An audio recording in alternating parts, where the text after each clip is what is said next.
বিবাহ করতে গেলে 5টা জিনিস লাগে, যার মধ্যে 5টা জিনিস না ওই বিবাহ করবে না, রোজা রাখবে। রাসূলুল্লাহ সাল্লাল্লাহু আলাইহি ওয়াসাল্লাম বলেছেন, সহিহ বুখারীর হাদিস, মিশকাতের 267 নম্বর পৃষ্ঠা, কিতাবুন নিকাহ প্রথম হাদিস, ইয়া মাশাআল্লাহ শাবাব মান ইসতাতা মিনকুমুল বাহ, হে যুবকের দল, তোমাদের মধ্যে যে বিবাহ করার ক্ষমতা রাখে, যে বিবাহ করার ক্ষমতা রাখে, ফালিয়াতাজাওয়াজ, সে যেন বিবাহ করে।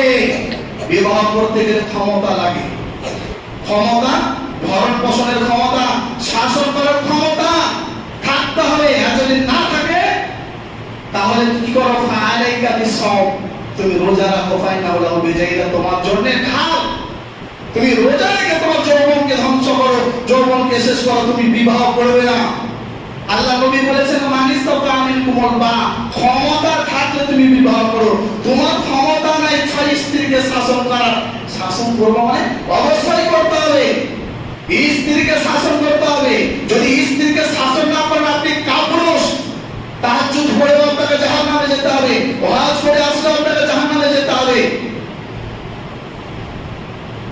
কিভাবে শাসন করবেন? আল্লাহ নবী বলেছেন, আল্লিকু সাওতা, তুমি লাঠিকে টানিয়ে রাখো, হাইসু ইয়ারা আহলুল বাইত, যাতে করে পরিবারের মানুষ দেখতে পায় ওই দরজাতে লাঠি, ওই দরজাতে লাঠি, জানালাতে লাঠি, ঘরের ভেতরে লাঠি, এইভাবে রাখা আছে।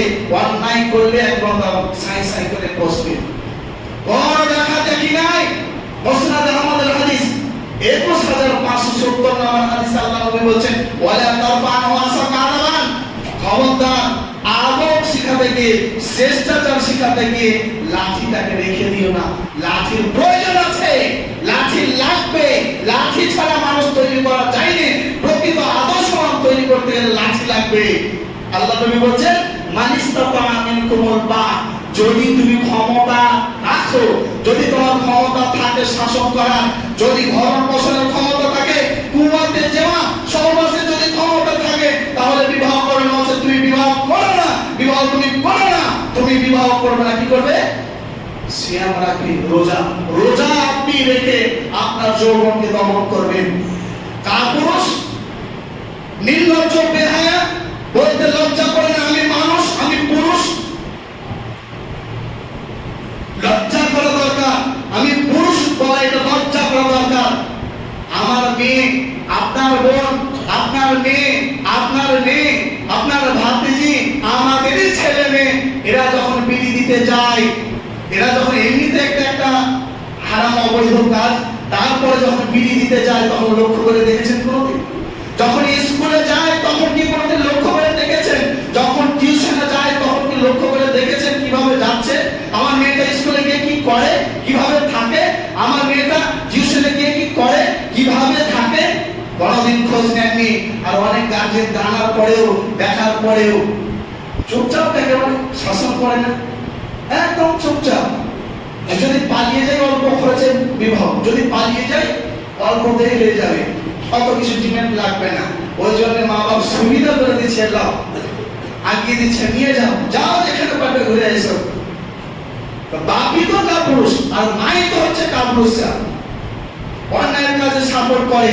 মৌলভী সাহেবের এই বক্তব্যের মাধ্যমে ওটা সমাজ পরিবর্তন করতে পারবে না।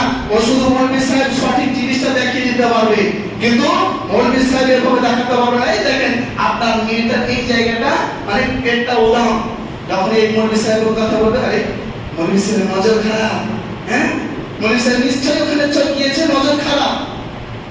মৌলভী সাহেব আপনার বলবে না আপনার মেয়েটা দেখাটা উড়ান, আপনার মেয়েটাই আন্ডারপ্যান্ট বিনা রাস্তাতে ঘুরে বেড়েছে, 11 বছর বয়স, 11 বছর মেয়ের আপনার বয়স, তারপর রাস্তাতে আন্ডারপ্যান্ট বিনা বেড়াচ্ছে। আপনার বাড়িতে মৌলভী সাহেব বলে আসবে না আপনার মেয়েটাই এরকম করছে। আপনাকে লক্ষ্য রাখতে হবে, আপনি পুরুষ, আল্লাহ তাআলা আপনাকে দায়িত্বশীল বানিয়েছেন, দায়িত্ব আপনার বেশি। আলা কুল্লুকুম রাইন ওয়া কুল্লুকুম মাসউলুন আন রাইয়াতিহি, আদর্শবান তৈরি হতে গেলে